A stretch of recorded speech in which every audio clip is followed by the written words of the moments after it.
भ्रष्टाचार. इथे जमलेल्या माझ्या लहान मित्रमैत्रिणींना कदाचित या शब्दाचा अर्थ माहित नसेल. म्हणजे मला सुद्धा नाही माहिती, कारण मी सुद्धा लहानच आहे. पण बाबा बोलतात भ्रष्टाचाराने देश पोखरात चाललाय.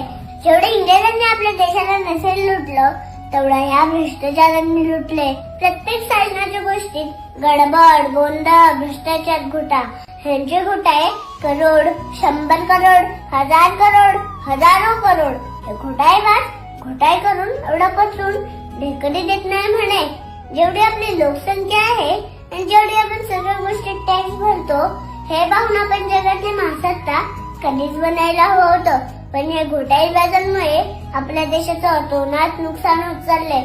जे आपल्या देशासाठी लढले, ज्यांनी आपल्या देशासाठी आपल्या प्राणांची आहुती दिली, त्यांच्या डोक्यात दिवस रात्र एकच गोष्ट असेल, माझा भारत स्वतंत्र कसा होईल. आणि या घोटाळेबाजांच्या डोक्यात दिवस रात्र एकच गोष्ट असेल, आपल्या सदृढ भारताला लुटून कुपोषित कसं केलं जाईल. आणि हे सगळं ते आरामात करू शकतात, कारण त्यांना माहित आहे भारतातील भोळी भाबडी जनता गांधीजींच्या 3 माकडांप्रमाणे आहे. ते काय आपल्या भ्रष्टाचारांबद्दल बोलणार नाहीत, ऐकणार नाहीत आणि बघणार नाहीत, कारण ते स्वतःच्या समस्यांमध्ये बुडालेले असतात.